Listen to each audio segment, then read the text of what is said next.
Welcome to the 134th episode of the So Video Games Podcast, where we talk about any game at all, including new stuff, old stuff, and anything in between. If we are playing it, we will be talking about it. Today, we're recording on June 5th, 2019. My name is Brad Galloway. I'm the editor of GameCritics.com, and I am 50% of this here show. With me, as always, Corey Motley, staff writer at Game Critics. How you doing, Corey?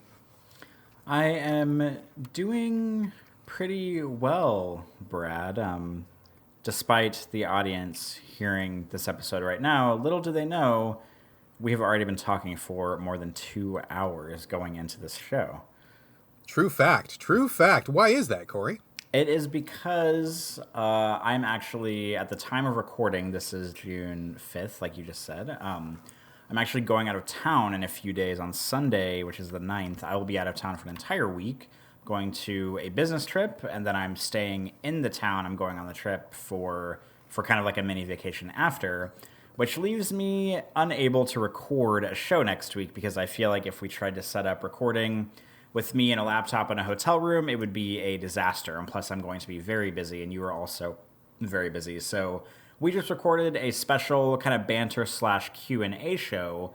It's will be about 2 hours long by the time I edit it, and that will be coming out the week that I'm on my business trip / vacation. So we're in this weird time loop where we recorded that show first, but it's actually the show that's going to come out second out of these two.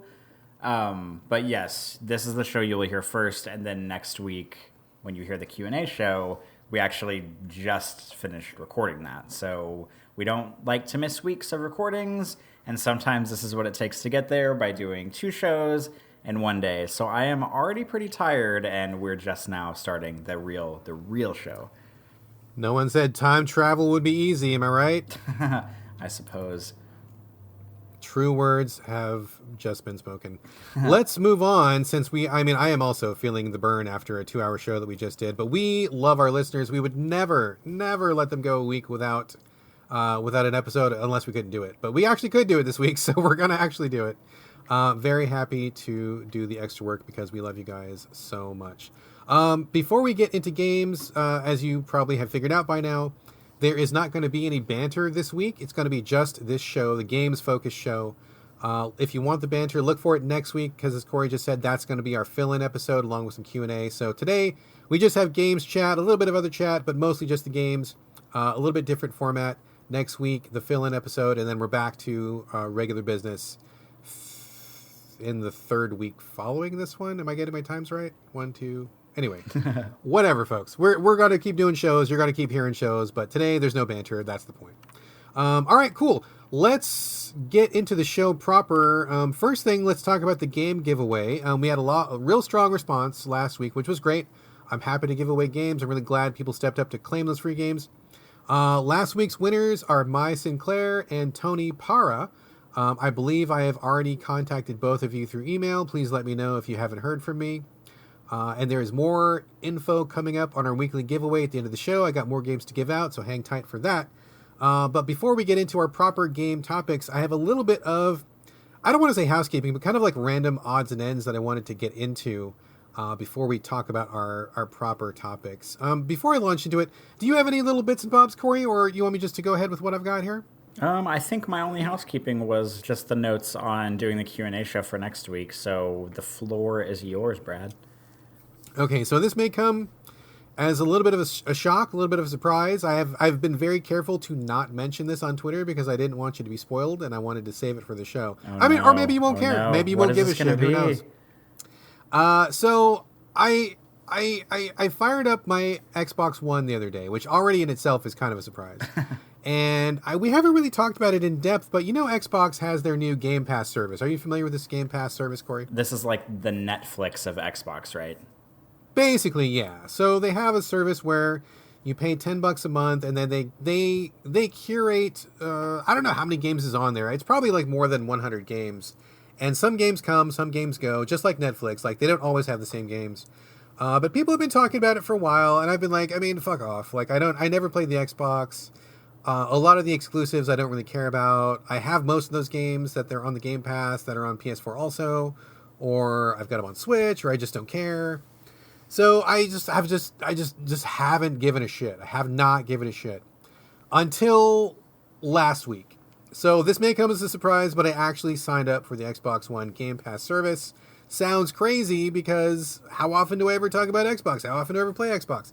But I'll tell you why, Corey. I'll tell you why, because a lot of new games are coming and they're debuting on Game Pass. And I'm noticing that developers who are having their games on Game Pass are not giving codes out. So if there's ever a game that we want to review, this has happened more and more recently, and it's happening pretty commonly now. So if there's an indie developer or a PC developer that's porting a title and they bring it to Game Pass, they are not giving out codes because, I guess they just assume every game reviewer already has Game Pass, which, to be fair, is a pretty safe assumption. If you're in the review game, you got to play everything. You got to have all the consoles. You got to be where the action is, and Game Pass has been heating up. So I honestly haven't had a reason to join Game Pass. But last week, or maybe it was the week before, 2 games came out that I was actually quite interested in, and neither one of them, as far as I know, were giving out game codes or even offering game codes.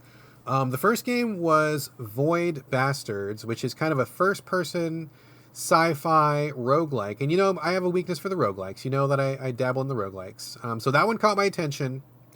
And the other one was Outer Wilds, which is kind of it's a first-person sci-fi Groundhog Day game where you play an alien person who has a spaceship, and you can travel to different planets, but there's some kind of a mystery going on, but it's going to take multiple runs through the timeline in order to figure out the mystery. I played it at PAX last year, and I was like, oh, this looks really cool, I want to play this.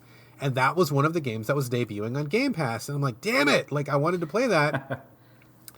And they're just not offering codes, and so I'm like, okay, fine. This is 2 cool games that are debuting in the same month, in the same week, for $10 a month, which honestly is, I know money is tight and people are struggling to make $1 in today's economy. It's not easy. $10 is a lot of money to a lot of people, so I'm not saying it's not a lot of money, but for, $10, if you're into video games in general, is not a huge amount of money.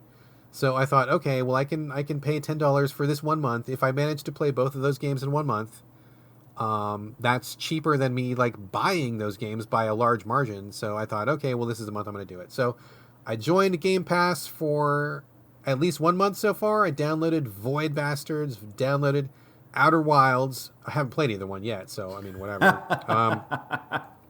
That's so me, right? And then at the same time, I looked at what they also had on Game Pass. They had I said 100-ish games or something like that. Most of them I didn't give a shit about. A lot of them I already had, or a lot of them I never cared about in the first place. But there were maybe 10 or 15 games out of 100 that I had at least middling interest in. So I just downloaded everything that I thought I may want to play just for future. So I downloaded games for 2 days straight. I think I filled up my Xbox to being 98% full. And I haven't played jack shit, but at least I've got those games and I'll check them out as soon as I can. Especially Outer Wilds. People are saying a lot of really good things about that one, so I want to get to that one sooner rather than later. But I am a card-carrying Game Pass member on Xbox One, Corey. Is that shocking to you? Are you scared? Are you nervous? I'm okay with this decision because that means that you will be able to bring more stuff to the show, and more games is always good if the games themselves are good. Absolutely. So we'll see what happens. I'm not saying that I'm going to stay a member because, like I said, most of those games I don't care about. But if this trend continues of interesting indies and PC ports coming to Xbox One as a Game Pass debut and no codes being available for review, then I guess I may end up re-upping. But we'll see. Anyway, heads up on that. Game Pass is a thing. I'm now in it. We'll see how it goes. But, there we go. Second thing, just a real quick... not really a shout out, but more of a, hey, where you at? I notice we haven't heard from Jeroen in many moons. Oh, no. Remember Jeroen? Of course I do. Good old Jeroen? Yeah. Of course you remember Jeroen. Jeroen, where you at, brother? We haven't heard from you in I don't even know how long. And you are you're a super fan, man. So if you're out there, give us an email. Let us know that you're okay. Let us know that you're still kicking. Because I used to always look forward to your emails. We emailed many times. And just give us a shout. You're probably busy. I know we're busy too, but tweet me something. Let me know you're okay. Would love to hear from you, man. So that was it. Drewn, where are you? Give us a message. Other than that, nothing left on the docket, so I say let's get to the games. Corey, you ready to talk about games? I am ready to talk about some games. All right, this week we're going to start off with you. You are bringing Coffee Crisis from Mega Cat Studios, originally released in 2017, I believe, on PC. Recently came to the Switch, recently came to other platforms. All I know about it, it's like a 2D beat 'em up. That's all I really know. So tell us about Coffee Crisis. Well, I'm going to pull a true Brad Galloway with this game because I played it for all of about 15 minutes about a week ago. And the good news here is that I'm not coming to say I played it for 15 minutes and it was god-awful and I turned it off and I will never go back to it. But I just haven't... I was planning on playing another game to talk about for the show, which I'm not going to get into right now. But if next week's show...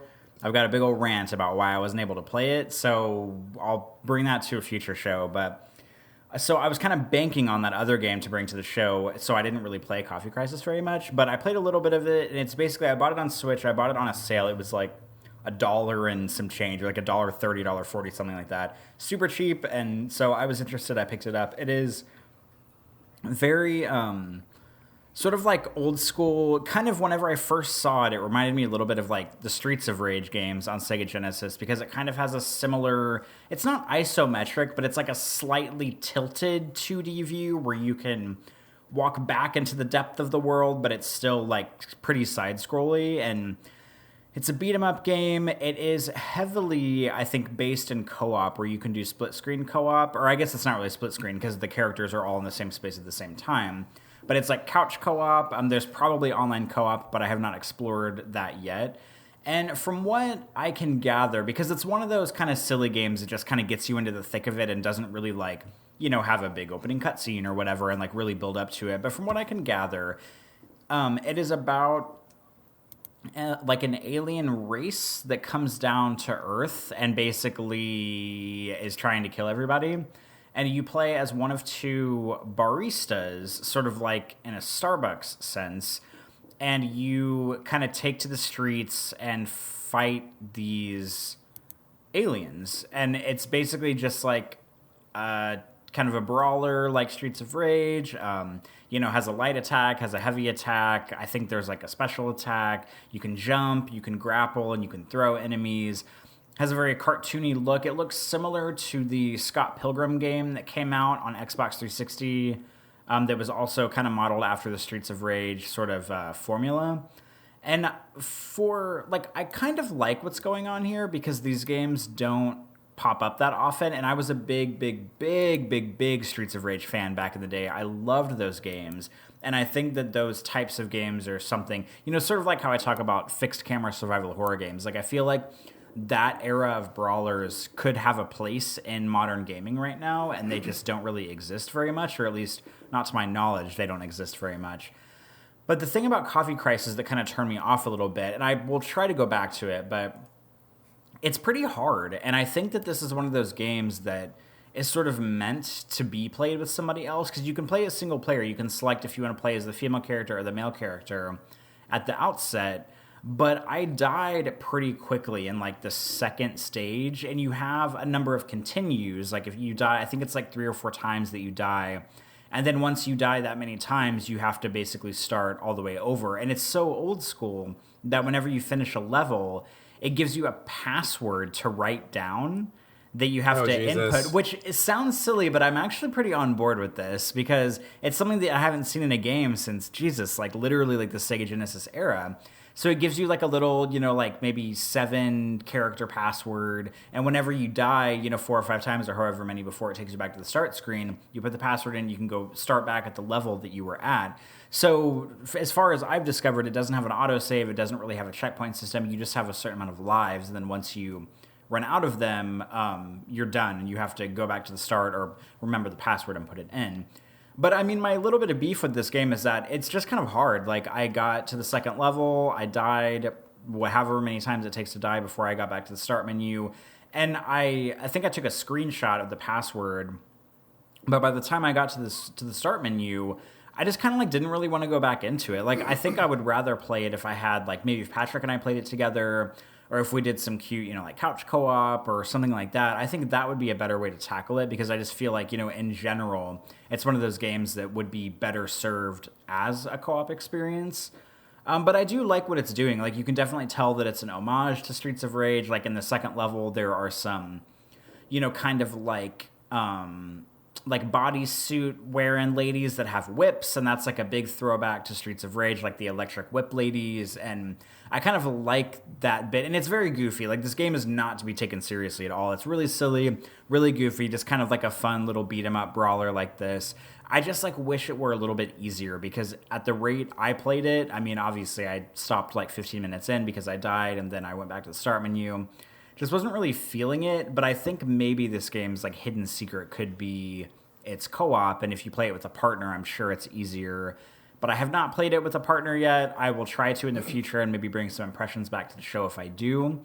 So I like what they're doing here. I just wish that it weren't so difficult, or that it maybe didn't demand a co-op partner or lightning fast reflexes in order to beat it in single player mode. I've never been the biggest fan of 2D beat 'em ups. I mean, I played my fair share back in the day when that's kind of what was going on in the game scene. But now that we've gotten away from that, I can't remember the last one that I played where I was like, yeah, I'm really liking this a lot and I'm digging it. Like, I know that Castle Crashers came out a while ago, and that was really popular for a long time, but I just thought it was so boring and just so repetitive. And I think, not to pick on Castle Crashers specifically, but I think just that genre of game, I don't know if I could ever play another one of those again. I feel like they would just be so boring and repetitive. But if you do end up playing this one with Patrick or with someone else and you feel like there's value there, let me know. I will definitely do that.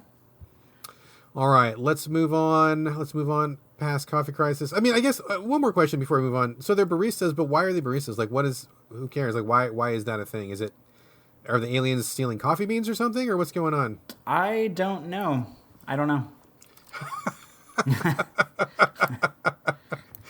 Okay, that's a mystery to be solved at some time in the future. We'll find out about the coffee. We'll let you people know. Let's move on really quickly.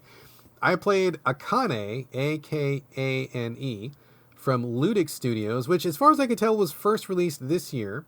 I'm playing it on the Switch. I believe it's also on PC. I would guess. This is a 2D top-down.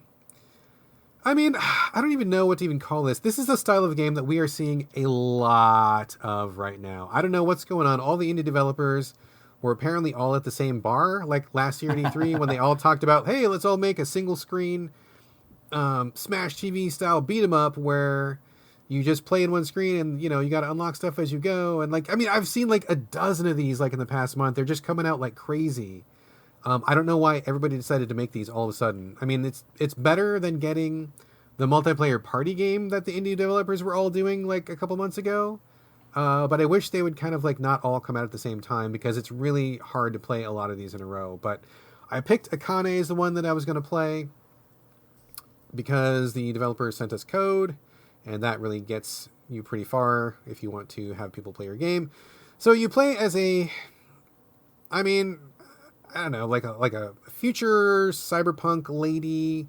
She's in, which I assume is supposed to be Neo Tokyo or something. I mean, it doesn't really matter that much because you're in a single screen. The whole world you're in is just one screen. You have a sword and you have a gun and you have a dash. There's a couple other abilities, but sword, gun, and dash is basically what you're doing. And so 1,000 goons will come running at you from all sides of the screen, and you just kill them. That's all it is. So it's also, it's not a roguelike. It's just a run-based game where there are some unlocks to do. If you kill 1,000 goons without getting killed, then you unlock a new gun. And if you, do these kind of challenges, kill 3 heavy guys in the same run, then you get you unlock new boots or something. And there's, 6 or 8 different things you can change on her. She has a different gun, different sword, different boots. You can equip different, I want to say it's cigarette types. I think it's cigarette types. And so you can change her abilities. I've unlocked a few things. I've unlocked a couple guns. One's a shotgun. One's a pistol. One is a submachine gun, which seems completely ineffectual, and I don't understand why it's in there. A couple different swords that each one has a special ability. But it's pretty straightforward, pretty simple.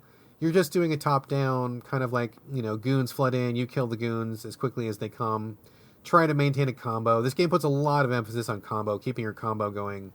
And it's okay, but I'm not really that kind of a player. I just kind of don't care. But a lot of the unlocks really rely on you having a combo, so I'm not unlocking very much because I both struggle to do the combos and I also struggle to care about the combos. So that is not getting me very far. But I like the aesthetic of the game.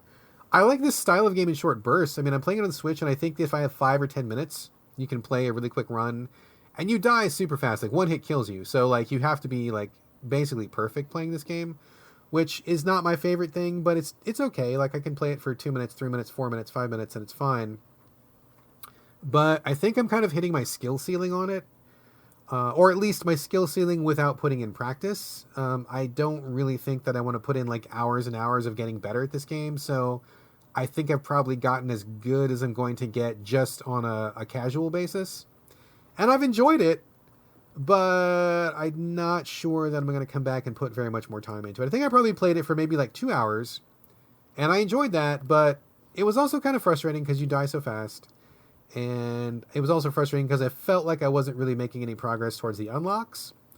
So I like it. I think, I got it for free, full disclosure, code from the developer. And I think it's good. It looks attractive. It looks, like something that's really actiony and fun. But I think it's maybe just asking a little bit too much of me that I just don't want to commit to it. And it's not a bad thing. I'm not blaming it or anything. It's just, it's like more of like it's me, not you kind of thing. But yeah, I mean, it's good for what it is. Probably won't come back to it, but if you're looking for a top-down, kill 1,000 goons, run-based sort of cyberpunk adventure starring a woman who smokes cigarettes and has a katana, then this is definitely your game. Yeah, it's okay. It's okay. I don't think I would play more of it, but I dig what it was doing. So, questions, thoughts, Corey? Whenever I saw this game, I kind of like knew, and especially after hearing you describe it, this is the kind of game that's like, that looks really cool, but I know is ultimately not for me. But the first thing I thought whenever I saw it, I don't know if it was like the sword and the ninja vibe or the kind of like badass looking vibe that it gives off, but I kind of immediately thought of Ronin whenever I saw it, which I know kind of has the hook of like the slow, like the time stopping thing, where you like grapple to the ceilings and stuff. Is it in that kind of realm of games? Oh, 100%. It is in the same basket as Ronin. Okay, perfect. So if you liked Ronin, that's actually a better comparison. I always go to Smash TV because I'm a super old dude, and Smash TV is like the first real game that kind of had this kind of gameplay that I ever encountered. So that's what is locked into my memory. But yeah, Ronin is a much more recent example, much more current. And I mean, in terms of cyberpunk, in terms of like sword slashy, in terms of fast action, Ronin is a very close compatriot of this. Although this is just one screen. There's no levels to explore. Like, you're just on one screen just doing that action. So if the idea of playing Ronin in... No, that's not right. Not Ronin. What? It's not Ronin. What? I'm saying the wrong name. What is the name of it? The game you're talking about? Are you talking about the 2D side-scrolling one or the 2D top-down one? The one that you like with the red. All the red. What is that one called? Oh, that was Ruiner. Ruiner, yes. Okay, so it's closer to Ruiner, yes. Sorry. I was thinking of Ronin, which also starts with an R, which also has a person in a cyberpunk setting, which also has a sword. So there's a lot of similarities between all of these guys, all these games, I mean. But I'm actually thinking of Ruiner. Please excuse my confusion. Because I liked Ruiner a lot, but I did not like Ronin at all. So what does that mean for me in this game? I don't think you would like this game. I don't think so. Because it is as deadly and fast as Ronin is, because there definitely is some shared DNA there.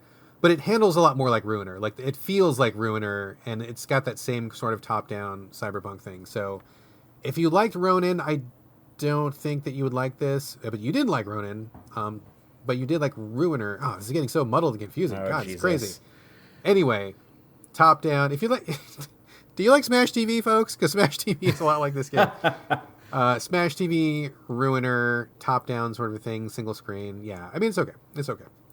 Let's move on because I feel like we are completely tripping over ourselves and getting lost in the weeds here. The next game I want to give a shout-out to really quickly is something I'm still playing. I'm in the middle of right now. It's called Golem Gates, put out by Laser Guided Games. I believe this year was the first year it was released. PC, Switch, PS4, Xbox One. I'm playing it on PS4, but I did also try it on Switch. Also, full disclosure, codes from the developer on this one too. This is a top-down, real-time strategy game, an RTS, where you play as some sort of a weird biomechanical dude who's kind of like, I don't know, taking over some kind of weird abstract sci-fi territory. I mean, you're basically just like doing RTS top-down maps, and the control is really well suited for console. You have cards, so there's also a deck building element where you pick the cards of the characters that you want in your deck, and then you have a little energy meter that grows, and if you have enough energy, then you can use a card, and the cards will summon different creatures. So you stay in one place, and then you send out creatures to take over other bases or to, capture territory, capture the flag, take over other things. So you have small monsters, medium monsters, bigger monsters, you have spells. There's like a fog of war. I mean, it's a pretty straightforward RTS. I find that so far the best strategy is just to build up a giant army and send them places, because that really works well. And I mean, to be perfectly honest with you guys, everybody listening, RTS is one of my least favorite genres. I don't like that style of game very much. I'm terrible at that style of game. So maybe other people would notice things about the game that I don't, or maybe, pick up on nuances that I'm not picking up on. But it seems to me like a pretty standard RTS, although I do kind of like the aesthetic of it. It's very stark. It's very cold. It reminds me a lot of some 1970s sci-fi aesthetic where everything was like flat edges and metal and like just really devoid of like biological life. That theme popped up a lot in the 70s. So I think that theme is pretty cool. It's put to good use here. It aesthetically is pretty cool looking.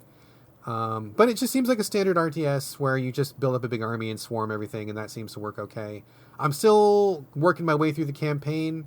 There's also online multiplayer. Haven't tried that. I probably will never try that because that sounds horrible to me. But it seems okay if you want a console-based RTS, which, to be fair, there's not very many of those, and of the ones that there are, most of them handle like shit. This one controls pretty easily. It's very easy to move around and control your troops. It's manageable. The screen is not too cluttered with stuff. I feel like it's easy to get a handle on. I learned it pretty quickly, so no problem there. But it just seems pretty standard. I mean, apart from the aesthetic, I don't necessarily know that it has a whole lot to recommend it in terms of gameplay, but if you crave RTS action, this is that thing. Chipping away at it still, I may report back or I may not. But so far, it's cool. It's cool. I'm not the biggest RTS fan, but if you are an RTS fan, I bet there might be something here for you. I am the farthest thing from the biggest RTS fan, so I don't think I would ever try this. Yeah, I really can't stand that style of game. I don't know. I mean, people like it, and that's cool. Different strokes for different folks, horses for courses, all that stuff. But man, I cannot get down with RTS. It stresses me out, and I find it so hard to manage, and I just do not like. But this one is okay. Like, I'm not hating this one. It's just, it just seems kind of par for the course. So anyway, there we go. Corey, let's turn it back over to you, my good fellow. You've been playing a horror game, which actually caught my eye. I think I recommended this to you, didn't I? You did, but I also had seen it on the PSN before you recommended it to me. Okay, so we mutually converged on Through the Woods. In fact, I actually did buy it. I don't know why, because I never play horror games, but I felt compelled to buy it. And I know you bought it, you played it. This is put out by Antagonist Studios, I believe originally released in 2016, guessing for the PC. I bought it on PS4. You have it on PS4 also, correct? That is correct. Okay, tell us about Through the Woods. Okay, so Through the Woods is a third-person kind of spooky adventure game, if you will. It stars I actually cannot remember her name. It's like a mom, I guess. And I played it just a few nights ago, and I feel like I must be having some kind of I don't even know, situation, because I can't remember details of things from a few days ago. But you play as a woman and her son. Her son's name is Espen, E-S-P-E-N. And they are, I don't know what nationality they are, but they both have heavy accents. I think they might be Danish or something, not that that really matters. But they go to, it's just the two of them. They go to this cabin in the woods in some place that's far away from home, I think. I can't really remember exactly why they're there, whether it's like a vacation or something like that. And then basically the game kicks off because in a series of events, the woman's son ends up getting kidnapped, and it kind of starts out like a pretty standard, like you play as the woman, you take your son out. It's a very old cabin, so there's like not a restroom in it. There's an outhouse, and you like take him to the outhouse because he has to use the bathroom. And he's probably like 13 or 12 or, a little bit younger. And then he goes down to the docks, and then she tells him not to, and then like she turns around, and then somebody is kidnapping him, and they like row him away in this rowboat. This all happens in the first like 15 minutes of the game. So the point of the game is that you're kind of like this determined mom who is overcoming adversity and like the wilderness and, these scary, spooky woods that ordinarily she wouldn't be traversing in order to find her son, which is kind of a cool like storyline, because I like the fact that in most games, like it's very popular a few years ago for there to be like the dadification of games, and like every fucking game that came out was about like this old grizzled dad who is like something happened to the daughter, and he was either trying to get the daughter or he was like taking the daughter figure on this journey, like we had The Last of Us and The Walking Dead season 1, and it was like a big trend for a little while. So I like this version because it's like a determined mom and her son, so it kind of like turns it on its head a tiny bit. But the game kind of takes off in a little bit of a different direction, because once you start exploring the woods, and it's you and your flashlight. As far as I have played, there's no combat, there's no like mountain climbing, she's not doing like backflips, she's not Lara Croft or anything. It's just like an average, woman kind of trying to get her son back and trying to figure out what happened to him. And as you start exploring the island, I think they're on an island or the woods or wherever they are, it kind of has this weird thing going on where like if you could in a way imagine like Alan Wake meets God of War kind of smashed into the same game without any combat, because the game dives very heavily into a God of War like sort of Norse mythology thing. Like she starts across runes and the city in the wood and the mountainous areas. She starts finding these journals that are detailing these characters that have kind of very specific and odd, like old school names and stuff. And it all, you can tell, is all kind of linking together into this kind of like mythological like thing. And so it's kind of one of those games like for people who enjoy like God of War, because it really dips into this whole like mythological Norse lore situation. It basically follows a lot of those same beats where you'll kind of come across, different versions of the characters and stuff like that are from mythology and from like the Norse world. But it's still kind of grounded in reality in a way where you're just like an average woman kind of searching through the woods with your flashlight. It's spooky, it's scary, so it's got that Alan Wake quality to it where it's just like you and the flashlight and you're going through everything. So, I mean, I wouldn't call it a walking simulator because it's not like there's a challenge to it, because eventually you find, I don't want to spoil what they are, but you'll find entities in the woods that you have to like kind of hide from or run away from, and that kind of hunt you in a sense. So there's like an element of danger. There's a slight element of stealth because there's like a sneak button, so she can crouch and kind of sneak very slowly around. But a lot of it is just kind of exploring with your flashlight, and you're kind of like picking up these journals and kind of understanding the lore of what's going on and trying to figure out where your son was taken and try to get him back. And I played it for about maybe 1 to 2 hours over the weekend, and I kind of like what it's doing, but it's one of those things where I got to a part in it where I'm facing just a little bit more challenge than I wish the game was giving me, because I'm facing kind of two entities at the same time that are like hunting me through the woods. And I have to get to, there's like a torch on the ground, and it's, like a wooden stick with a big fire on the end. And you pick it up, and it's the first time in the game that I've gotten anything even remotely resembling a weapon. And you can like use the torch to kind of like wave these entities away.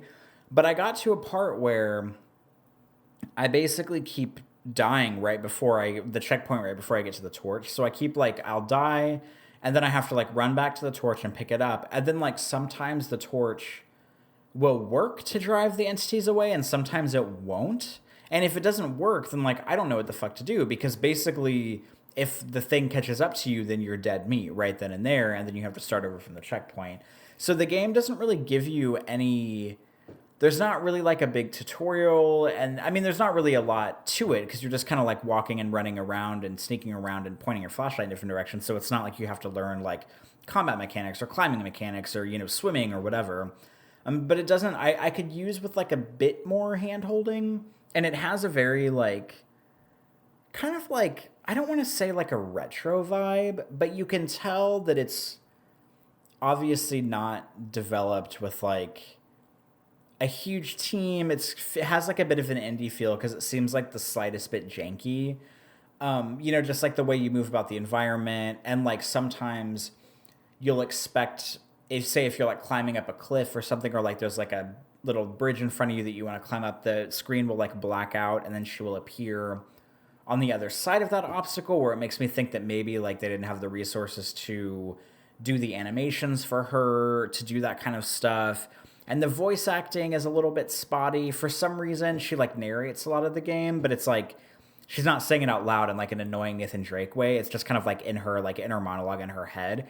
And she like whispers a lot of the stuff that she's thinking, and you hear it through the speakers. And I think that's a little weird. I mean, it's not unwelcome, but for some reason she just like whispers a lot of the stuff that she says. And maybe it's because she's like scared, and you know, she doesn't want her inner thoughts to get too loud or something. I don't really know, but I kind of, you know, initially liked what it was doing. However, the Norse mythology like edge really has no effect on me, because I'm not into that kind of stuff. Like, I'm not into, you know, that kind of stuff baiting me in for like a good story on a game. And I felt the same way about God of War whenever I played it. Like, there's a lot of Norse mythology going on, and I'm not that familiar with it. I don't really care about it. So a lot of that was lost on me. And it's kind of the same thing for this game, but it's even a little bit more dull, because there's no, like, I don't want to say there needs to be combat, but like, at least in God of War, there was like stuff to do as far as like fighting enemies. But in Through the Woods, you're just kind of like running around and pointing your flashlight in places, and you don't have a map, you don't have a compass. So I will get turned around every once in a while, and it's never a huge deal. Like, I'm never so lost that I have to like checkpoint myself, or, you know, try to throw myself off a cliff to die or whatever. It's just like every once in a while I'll get turned around on trails, and I'll end up like circling back around the same houses a few times. It would be helpful if she had a map, or at least if she had a compass.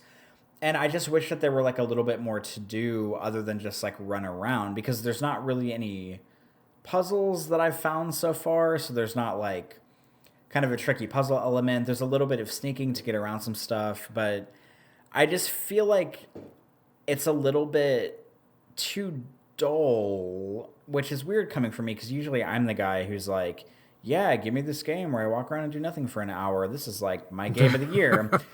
But I think the fact that I've been playing it for like a couple of hours and I can't tell where I am in the story, like this pacing of the story is such that at any given moment, I kind of feel like it could end in the next 20 minutes, or it could be like 6 hours long, and I have like no clue how long it's going to be.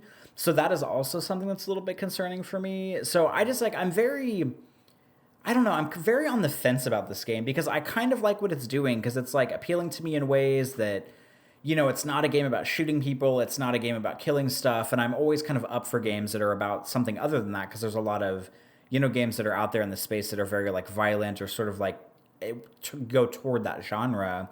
But at the same time, it's kind of one of those games that like without a lot of hooks, and unfortunately like a lot of games use violence as their like gameplay hook to really get you into it. And there's a lot of games that I play, like such as like Prey that came out in 2017. Like I often, when I thought back to playing Prey, like, would this game be better if it didn't have combat? And I feel like I'm kind of in the same rut with Through the Woods. Like, I think, man, would this game be better if it had combat, or would it be better if it had something other than just running around the woods and pointing your flashlight to kind of see where you're going? So I'm kind of on the fence, man. Like, it's not super scary. Like, it's creepy, but it's not like jump scary, and it's not like psychological horror. Like, it's not like getting in my head, but it's just kind of has like a creepy tone to it, which I'm on board with. But I just feel like if it's not gonna find a footing to do something other than just have me run around this mountainous region, then I'm gonna get bored of it. And I'm wondering if this like situation I'm in right now, where I keep dying in this one segment, is like a blessing in disguise, because I don't know if the game is gonna get any better than it already is, and maybe I should just pack it up and go home now, or maybe I should persevere and see if I can get past this segment and see if the game gets any better. I just don't quite know what to do with this game right now. Interesting. I mean, I got many thoughts right now. Many thoughts. I think my first thought is that I don't have any interest or curiosity about like the Norse mythology, which is kind of what you're describing here, right? Like the God of War flavor kind of stuff. Yeah. I like mythology in general. I like many different kinds of myths, but man, that is one group of myths that is just like, I've never found it interesting, never really clicked with it. So that probably would be not something that would draw me into it. I mean, I'm interested in games that don't use violence. So I think violence is too easy of a trigger to pull for people. And it's like the lowest common denominator to like point and shoot at something or to whack something. So I'm very curious about this as a game that does not use violence. But at the same time, I do agree with you. There needs to be something to carry you along. The pacing's got to be exciting, or there's got to be like story reveals, or there's got to be something going on. But at the same time, I mean, you're kind of describing it as this weird kind of indie vibe. And to be honest, I was kind of surprised to hear you say you played it for 2 hours and you were done. Like, I totally thought this was going to be like a really short sort of a, hey, we're indies and we have this one cool idea that's going to take you 3 hours to get through, and then we're going to be done. I mean, I can't imagine that a game that has no interaction is going to be that long. But if you don't even know where you're at in the story, that sounds like it's got some pretty severe pacing problems going on. So, I don't know. Like, I mean, I bought it already. I think it was on Mega Sale. And it seems... So you said it's not jump scary, right? Yeah, it's not jump scary. I mean, there's been like maybe one thing that's kind of scared me in the moment, but I think it was more just like me kind of turning around to witness something in the moment, and it wasn't so much like you're walking on a path and like this giant monster jumps out. Like, it's not really like that, or at least it hasn't been like that so far. Okay, because I really can't get down with jump scare games. Like, that is just like fuck you and fuck off. Like, I don't like jump scare games. But I still am interested in like, horror or psychological horror, or body horror, or just things that kind of push the edge a little bit. So I mean, I don't know. I mean, I have it on my PS4. I got to make some time for it. Maybe I'll fire it up and just see how it strikes me. Maybe it'll strike me differently than you. But I mean, like you said, you're definitely the guy who's like the whole walk around and check things out for a couple hours. I mean, that is your basket. And if you think this is too boring, then I mean, I'm sure I probably would too. Yeah, but, I think, okay, so now that you mentioned that, I think the thing that maybe is turning me off about this game is that I'm totally the guy who's like the walk around gamer. But the thing that always hooks me with games like that is that I often say that I call those games the looking through people's shit simulators. And there's no shit to look through in this game. Like, every once in a while you stumble upon a cabin, but it's always just like a text document to read. And every time I pick up a text document, I never read it. I just click off of it because I don't have time to read all this dumb lore. Like, if you want to tell a story in a game, don't write it on pieces of paper and litter it throughout your game. So every time I get one, I close it. But there's not really like an investigative element to it. It's just like purely explorational. And I think maybe that's what sets it apart from, like walking sims that I like, were a lot of, like even Deus Ex to an extent, or like Kona or Prey. Like, there's a lot of just like looking through people's stuff, trying to get to the bottom of a mystery, whereas Through the Woods is just like you're running through the woods for most of it and reading people's diaries. Like, I don't know, it's just like a little bit, there's just like not quite enough meat on its bones for me, perhaps. Interesting. I do not like going through people's shit. So that's one area where I hate going through people's stuff. But I also hate looking at text documents. That is like, if there was one thing that I wish would like just disappear from video games forever, it would be the whole pick up a document or pick up a file to read about something that isn't told to you in the story, or something that you don't see or do.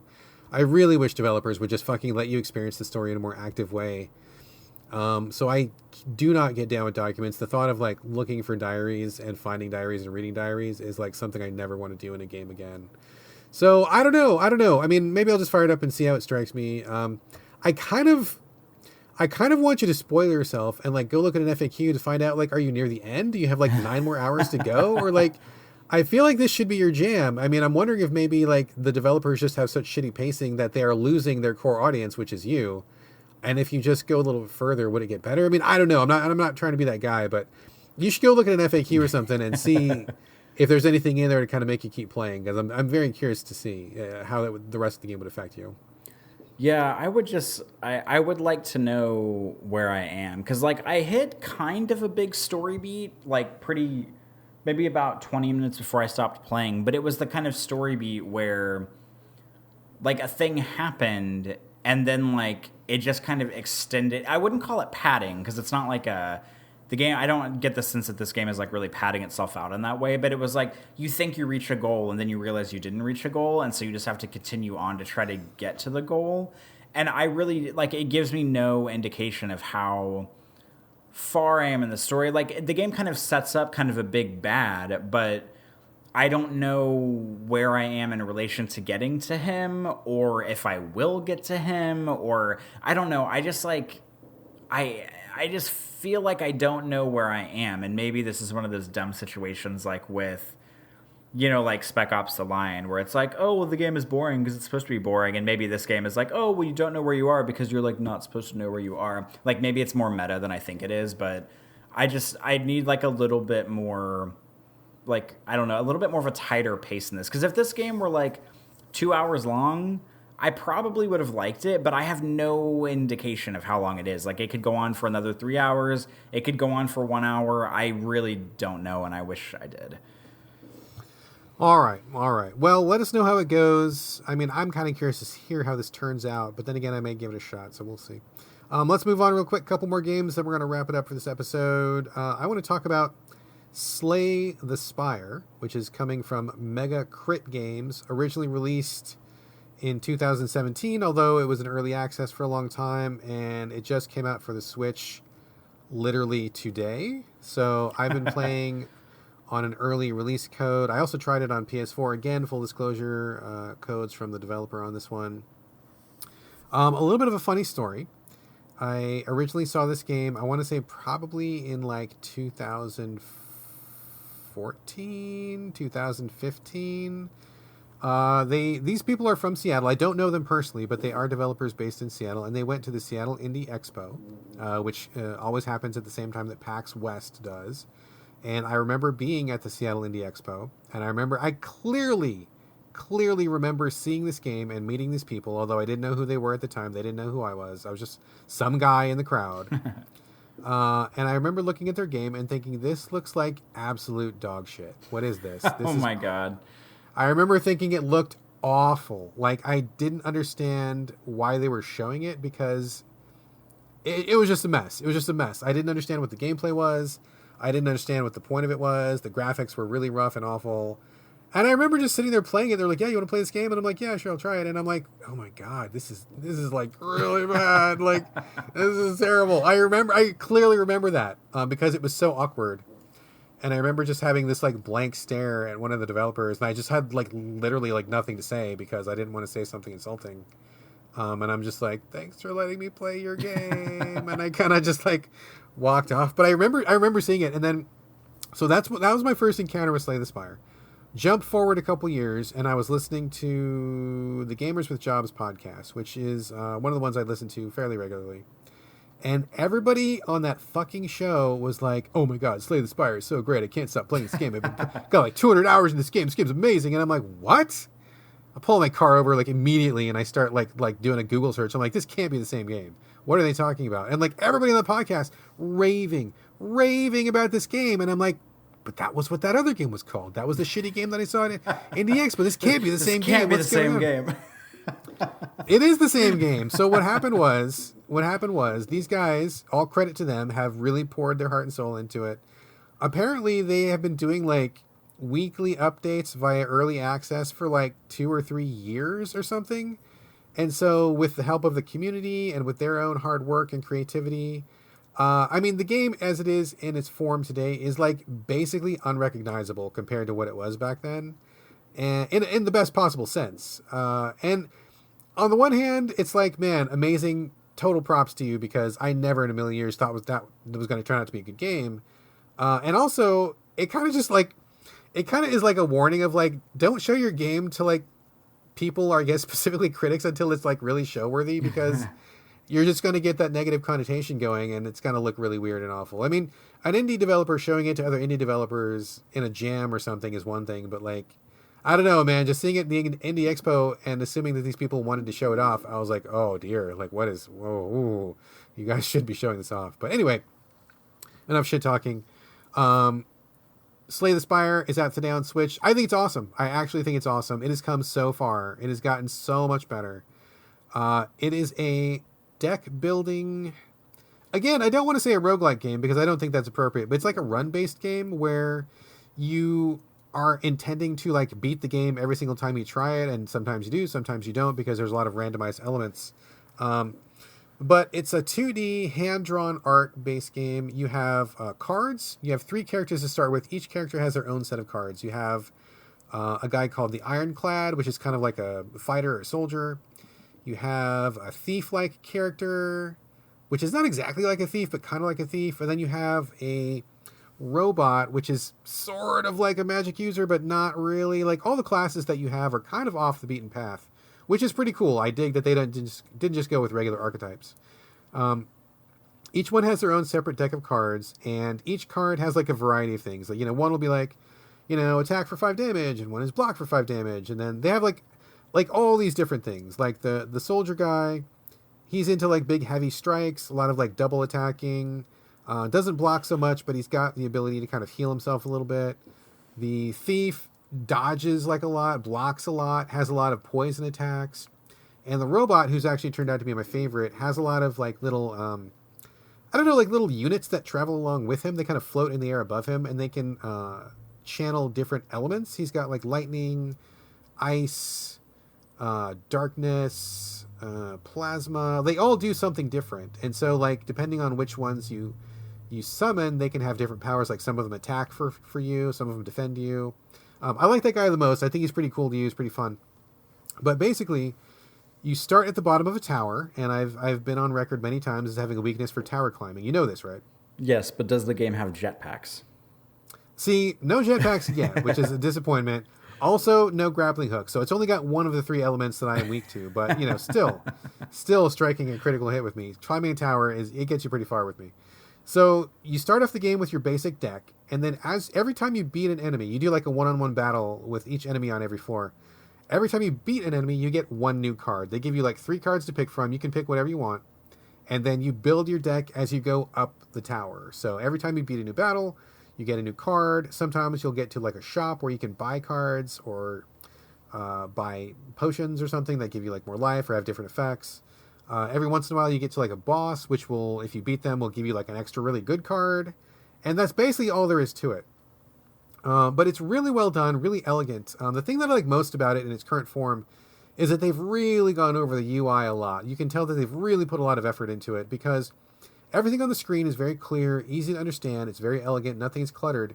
And it's so amazing that like you can kind of move the joystick to highlight anything on the screen at any time, and if you don't know what it is, it'll tell you right away what it is, because sometimes you're like, oh, I have a green potion in my belt. What does that do? I forget what it does. And all you got to do is select it, and it tells you right away. Now that sounds like so what, big deal. But so many of these games require you to go into like a separate menu, or to go into like a bunch of menus, or to like go to the glossary or go to the codex to find out what something is, or sometimes you just can't look it up.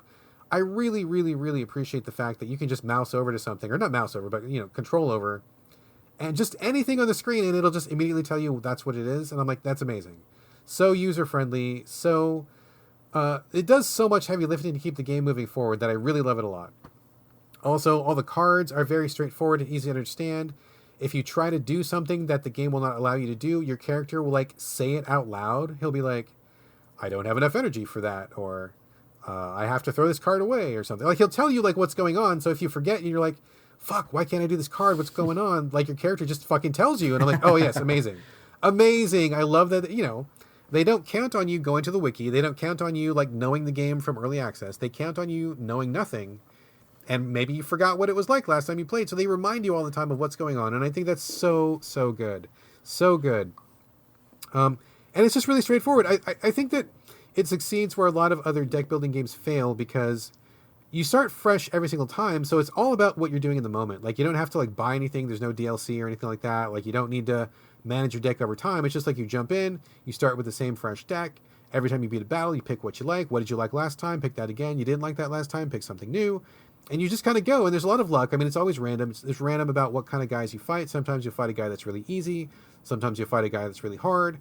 Sometimes a guy is really easy if you've got the right card, but he's really hard if you don't, and vice versa.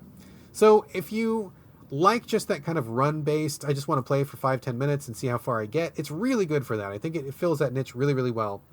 I have not been able to beat the game yet. I think that I need to work towards unlocking some cards where you just kind of, you play long enough, you gain experience points, and then these cards will be added to the game. So I think they're all probably like high-level, high-power cards to help you get a little further. Still working on unlocking some of those. But so far, like I really, really like it a lot. I think the graphics have a very unique style to them where it looks like they're kind of like construction paper cutouts, kind of like hand drawn with crayons, kind of like painted a little bit. Like they got a really unique look to them, which I like. I like it a lot. It stands out. It doesn't look like anything else out there. And it gives it a very unique flavor. A lot of the enemies are very unconventional. A lot of unique designs that you don't see very commonly. And I just think it's really good. I'm playing it on the Switch. It is a perfect fit for the Switch. It's the perfect game to take on the go because you can jump in, jump out, don't have to remember anything. You can pause at any time. That's no big deal. It's really great portable game. Really deep and interesting, but also approachable and easy to pick up and put down. I think it's really wonderful, and I think these guys have done a great job in taking that sow's ear that I saw 3 or 4 years ago, and they have turned it into a true silk purse. It is a really, really great game these days. Definitely recommend it. You'll probably hear me talk about it at the end of the year. It's probably going to be in my top 10. I have not been able to put it down since I got code last week, and it's soaking up all my free time. I dig this game a lot. I think it's really, really good. I was not expecting that comeback story from the way you began that discussion. It is like the most crazy glow up I've seen since ever. Like the difference between day one and now is like you cannot believe how far it's come. It's pretty amazing. Well, good, because there's nothing that we enjoy more than championing games, especially ones that we originally thought were going to be bad. So this is all good news. Yeah, it's pretty good stuff. I bet you're going to be hearing a lot about this game starting today. It's just released for the Switch, and I'm guessing a lot of people who travel in my circles are going to pick this up, and I'm guessing they're going to love it because there's a lot of good stuff to like about it. It's really, really good, really elegant, really smart, very well done. Definitely give it a big, big, big recommend. That was Slay the Spire from Mega Crit. Good job, guys. Last game to talk about for the show, Code Vein, coming from Namco Bandai Games. It is not out for release yet, and I did not have a review code. This was a pre-release closed network test that codes were distributed from Namco Bandai. If you went to their website and signed up for the code, I got one of the codes just randomly. So I've had pretty good luck. I got the Neo 2 code randomly, and I got this one randomly. So that's pretty good. My luck is pretty good this year for codes. Best way to describe this game is post-apocalyptic big titty anime vampire Dark Souls. That is what this game is. I mean, I don't know what else I need to say about it. I mean, I think that's all you need to. That's the beginning of the end. That's everything you need to know. I did not expect this game to be good. I've seen this game for a while. It's been making the rounds. Namco Bandai started to do a PR push for it last year, and then they pulled back. They're like, whoop, stop. I guess their initial feedback was not good. They put the whole thing on pause. They took it back, reworked it, changed some things around. I don't know exactly what they changed, but they were like, yeah, very forthcoming about, this is not the quality we want. We're gonna not release this now. We're gonna put some more time into it. I'm glad they did. I'm really glad they did. I wish more developers would do that, especially big developers, and just be upfront and say, this is not the game we want to make. Like, we're not going to waste our time. We're not going to waste your time. So they put the whole thing on pause, but now they're getting ready to release it. It's coming up fairly soon. And I have to say that time was well spent because it looked like garbage before, but it is actually really fun and really good now. I was surprised at how much I enjoyed this game. So it's very similar to Dark Souls. It's a third-person, real-time action, kind of a stamina-based thing with your combat. You've got a variety of weapons that you can equip, and you're kind of going through dungeons. I mean, just look at any video of Dark Souls, and that's basically what this game is. But the difference is it's a little bit slower. It's a little bit more deliberate. And everybody in this world is like a vampire, but it's weird post-apocalyptic big titty anime vampire. So, like, it's all gothic. Everybody's wearing, like, lace with holes cut in it and, like, velvet jackets, like, faded roses and, like, gloves with no fingers on them and stuff. Like, it's all very, like, you know, like, really vampy vampire cosplay kind of stuff. Like, kind of over the top, really baroque and emo. But it kind of works. It kind of works. Like, if you like that kind of stuff, this is right up your alley. And I got to say, the aesthetic is pretty cool. I kind of dig it. It's not usually my thing, but I think it works here. You create a character, male or female. The character creator is great. It is really a very good character creator. I liked it a lot. You could change a lot of things. You could have a lot of clothing options, a lot of things you could tweak, a lot of hair colors. I could finally get the bright red hair that I like that a lot of games seem to ignore. The only thing that I had a criticism about was you get to a part where it asks you body proportions. And I'm like, oh, okay, cool. Let's check out the body proportions.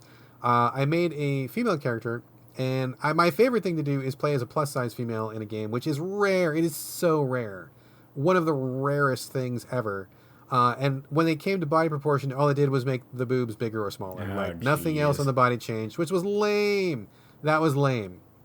I was totally hoping she would bulk up and be a little on the heavier side, or maybe you could make her taller or something. But no, it was just the boob slider, basically, which is lame. But other than that, it was really good character creator. I really liked how you could change all the options. Everybody, I bet, is going to have a very good time doing dress up with this game. But once you get into the game, there's a story that is very straightforward. They just come right out and tell you what's going on.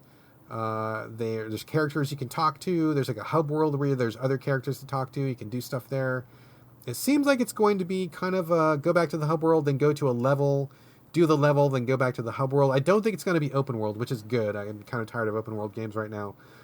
So far, it seems like it's all on track. The combat was pretty satisfying. I liked that it was kind of slow and, well, slower than Dark Souls has been recently. And it felt very manageable. And also, there were NPCs to recruit if you wanted help. So there was people in the dungeons. You just go up to them and say, oh, do you want me to help you? And say yes. They go with you and help you fight, which is awesome. So I like games that give you more options, and I think that those options are great. I think Dark Souls has gotten really... Dark Souls 3 was kind of pushing the formula forward, and Sekiro, which I talked about a million times, was pushing it even more forward. I'm glad to see somebody dial back and just kind of relax things a little bit. So that was good. The combat felt pretty good. Also, you can change classes on the fly. I started off as like a heavy weapons user, but you could do like a magic user. There was also like a gun user. There was also a sword user. And the hook of the game is that you are a specific type of vampire who can change their flavor. So flavor? You can, yeah, like there's like, you know, apparently in this world, every vampire is a specific kind of vampire. So like if you are, I don't know, born or created or whatever, if you start off being a heavy weapons vampire, then you stay that way, but not you. You're the special one. So you can change back and forth between classes, and you can change up. I stuck with heavy weapons. I thought that felt pretty satisfying, but I plan to give guns a go and see how that went. But overall, I mean, it doesn't really change the baseline expectation of what someone might expect from a Souls game. But I think the vampire setting, the post-apocalyptic setting, the anime big titty setting, and being able to just, you know, be in that world with a story that you can understand and have a different flavor to it is pretty good. Like, I was like, oh, you know, I really kind of like how it sounds weird to say, but it almost feels like it's a little bit retro, because FromSoft has been kind of moving forward in the genre, and the other Souls-likes have been exploring different territory. This one feels like, I mean, almost like a back to basics kind of a Dark Souls kind of feeling, which was kind of, I mean, kind of nice in a way, just to kind of roll things back. So we'll see how it goes, but I expected this game to be trash, and I ended up really liking it a lot. I finished the whole demo. I thought it was very good, and it's kind of got me excited to see the full release. So I think that I probably will be playing this one later this year. This is yet another game, 2 games in a row that I thought for sure you were going to be like, this looked like trash, and I think it's going to be trash. But we've had 2, I mean, I don't know if I would call this Code Vein a glow up, but we had 2 back to back. It doesn't happen often. But this is definitely 2 in a row. So, I mean, I'm happy to report it too. You know, I mean, people work hard on these games. I can't imagine being a developer night and day, slaving your weekends, your blood, sweat, and tears. You know, you're ruining your personal relationships. You're wearing yourself out. You're spending your lifespan on a game, and then, you know, somebody takes a look at it, they go, nah, that sucks. And they're like, man, what a, you know, like how terrible that must feel. I'm really glad that these people with Code Vein and also the people with Slay the Spire, you know, really took the time to improve their work, really make it worth it. You know, if you're going to do something like this, like do it right and do it well. And I'm glad to see that both of these things have really come to fruition in a good way. So, yeah, I mean, I just can't imagine spending that much time and effort on something that ends up being like a piece of shit in a bargain bin somewhere. So good on these guys. Both of these are things I recommend so far. Really looking forward to trying Code Vein this year. And it's ironic because I didn't think I was going to be playing any Dark Souls games this year, but I'm going to play Code Vein for sure. And Neo 2 I was a big fan of, so that's at least 2 more Souls-likes I'll be playing this year. And I'm getting a little worried my dance card's getting a little full with those. But we'll see. We'll see how it goes. There's still plenty of time in the year. But that's it. Any last questions, Corey? Should we wrap it up? I don't think I have anything else. All right, we have talked about a lot of games, folks, and just a reminder, there is going to be no banter at the end of this episode because Corey's going away on a vacation, and we are splitting up these shows so that you will have a show this week and a show next week. So this is going to be the legit end of the show. Nothing else to hear after we wrap it up, but come back next week and we'll have a banter Q&A show. In the meantime, we are going to be giving away more games. How do you enter? The same way you send us your comments, thoughts, feedback, ideas, anything else you'd like to. I've got Switch games, I've got Xbox One games, and I've got PC games. All you have to do if you want a free game is to write in and say, hey, I heard your podcast and I would like a free game. That's all you got to do. Let me know also which console you would like, and I promise you I will hook you up with a free game. How you get in touch with us? sovideogamespodcast@gmail.com. One email address does it all. You can also post comments for us at gamecritics.com once the show goes up. We are also on Twitter as a show collectively at SoVideoGames, but you can reach us individually. I am on Twitter and Instagram. It's BRADGALLAWAY. I will tell you right now, if you log on soon, you will see pictures of the amazing tacos I just had. You will not hear the taco story until next week, but that is quite a story, and those were quite some tacos, let me tell you. Corey, where can people find you on social media? They can find me on Twitter, on Instagram, also recently on YouTube. I know I talked about my I don't know, flourishing YouTube career. Not really. I am 4 videos deep though, so that's kind of exciting. But you can find me at just my first and last name. My YouTube, I don't really know how YouTube does usernames, but I think it's just my first and last name there too. But that's not as important. Twitter and Instagram are the important ones. My usernames over there are my first and last name with no spaces. It is COREYMOTLEY. Excellent, excellent. And that's it for us for now. Thank you, folks, again for joining us for another So Video Games. Like I said, there's no banter after the closing music, but we will see you again next week with a pre-recorded banter Q&A show. But for now, in the meantime, this is Bye from Brad. And bye from Corey. We will see you guys in 2